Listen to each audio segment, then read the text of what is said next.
had a bunch of supplies donated to us for these little puppies, all thanks to you guys. So come along with us while we get these little puppies all set up in their new space. Okay, so this is our quarantine pasture, and we use this pasture space to be able to put any new animals, sick animals, or just if an animal needs to be separated from the rest of the animals for any reason, that's what we use this quarantine pasture for. And as you can see, it's fenced in already with both 4-board wood fencing and hog wire fencing. But of course, the squares on hog wire are too big and little puppies can squeeze right through that. So the first thing that we have to do is puppy-proof this quarantine pasture by adding some chicken wire so they can't get out. I asked Kevin to record him doing this part, and so of course, here's him showing off his fancy tools that he's using for the job. It helps if we have staples. If you haven't seen one of these, it's a lifesaver. I used to hit these in by hand with the hammer, and it took forever. Love it. So you know, Milwaukee, if you guys ever want to collaborate on anything, you can always slide right into Kevin's DMs. Anyway, we've been keeping the puppies in this 10 by 10 cage so far, and I'm so happy that they'll have more space now to run around all day. They'll still also have their 10 by 10 cage that they can go inside too. We got one of these crates donated, so let's get this set up. Super simple. So nice.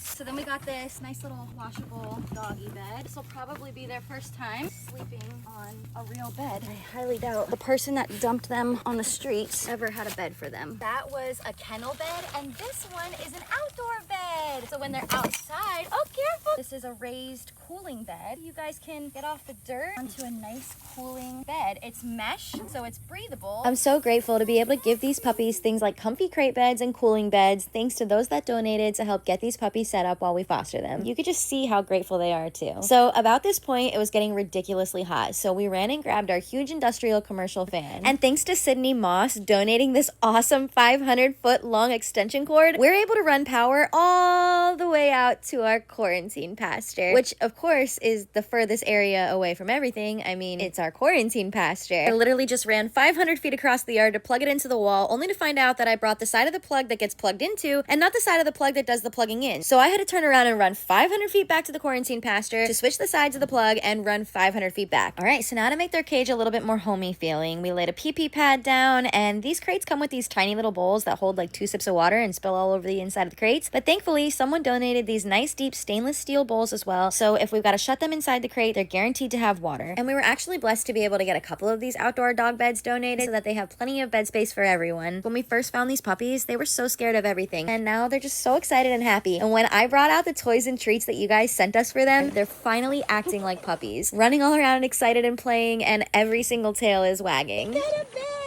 and toys. To complete their little area, I borrowed one of the pigs' pools to help them cool down after all their hard playing. And of course, you know I had to add one of our 24/7 live streaming animal cameras pointed right here at the puppies so that you guys can watch the puppies playing and swimming in their little pool all day long too.